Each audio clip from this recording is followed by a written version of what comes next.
আর রমাদান মাস চলে গেছে, এই মাসের গুরুত্বপূর্ণ আরেকটা আমল হলো যে শাওয়াল মাসের 6টি সিয়াম পালন করা। এখন বর্তমানে শাওয়াল মাস চলছে, পুরো একটি মাসের যে কোনো সময় যে কোনো দিন আপনি এই শাওয়াল মাসের 6টি সিয়াম পালন করতে পারেন। ভেঙে ভেঙেও পালন করা যাবে, একটানা 6টা পালন করতে পারবেন।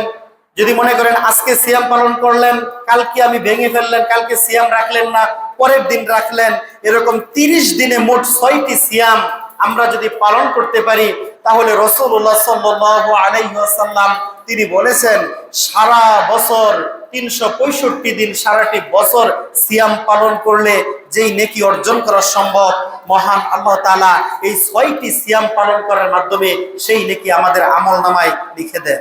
সুবহানাল্লাহ। শাওয়াল মাসের এই 6টি সিয়াম আমরা প্রত্যেকেই নিয়ত করব রাখার জন্য। কেন রাখবো? এই সিয়াম আমরা অনেকেই রাখি না, বা অনেকেই জানিও না যে 6টি সিয়াম পালন করতে হয়। এই 6টা সিয়াম আমরা এই জন্য পালন করব যে তাকওয়া অর্জন করার জন্য। যে মহান আল্লাহ তাআলা যে বললেন যে তোমরা তাকওয়া অর্জন করো, রমাদান মাস আমি তোমাদেরকে দিয়েছি তাকওয়া অর্জন করার জন্য।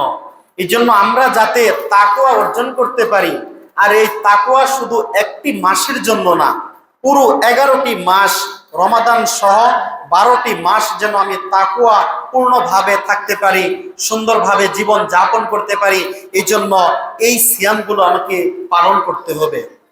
আর শাওয়াল মাসের এই 6টি সিয়াম কেউ যদি পালন করে তাহলে সে জাহান্নাম থেকে মুক্তি পাবে।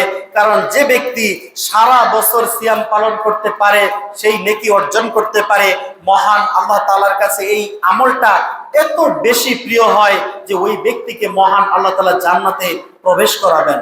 সুবহানাল্লাহ। ঠিক এরকম ভাবে আমাদেরকে তাকওয়ার মধ্যে থাকতে হবে, তাকওয়া অর্জন করতে হবে।